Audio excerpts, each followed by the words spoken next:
Aku kadang-kadang tak boleh brain lah. Kenapa nak makan? Sampai nak makan ni perlu pakai glove. Zaman tu nenek kita tak ada pun. Kalau food handling macam berniaga tu aku boleh terima. Tapi sampai nak makan tu kena pakai glove tu. Korang tu yakin ke glove lebih bersih daripada tangan korang?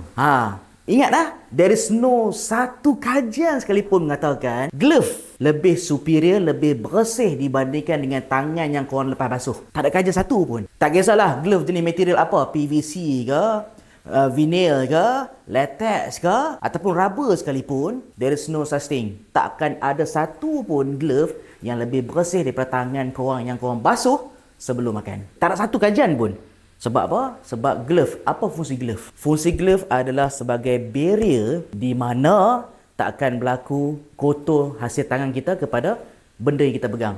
Dia barrier sahaja. Kalau barrier tu kalau korang pegang phone, korang pegang laptop, lepas tu korang pegang makan, sama sahaja.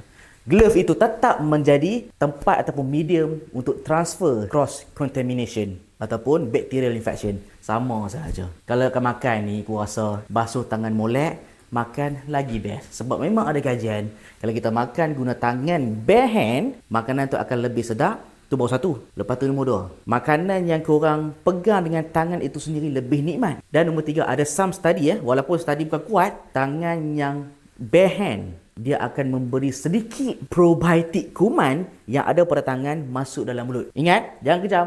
Bukan study yang kuat tetapi ada potensi kuman-kuman baik yang duduk dekat tangan korang yang hidup sebagai normal flora kemungkinan boleh masuk dalam mulut korang bersama makanan dan menjadi gut microbiome. Ada potensi tapi dia tak kuat. Tapi aku nak cakap dekat sini adalah makan dengan tangan lah daripada makan dengan glove. Dah lah glove ada duit, kena bayar lagi, kena beli lagi, tu semua kos. Ambil sabun, basuh, makan, nyap. Lebih best. Kan? Tak gitu. Famous gila weh. Shot gold black turmeric. Bukan sekadar black turmeric saja. Black turmeric memang tinggi anti radang. Ada habatus sauda yang juga anti radang pada pernafasan. Ada arabigam yang prebiotik untuk kesihatan usus. Ada juga madu antioksidan. Dia juga anti-microbial. Yang itulah natural antioksidan ataupun natural antibiotik yang Allah Ta'ala jadikan ada dalam madu. Semua ni kita rumuskan ataupun formulir dalam satu sachet. Sebab tu atlet sekarang ni, ini hot selling tau untuk atlet. Sebab dia bantu untuk muscle recovery.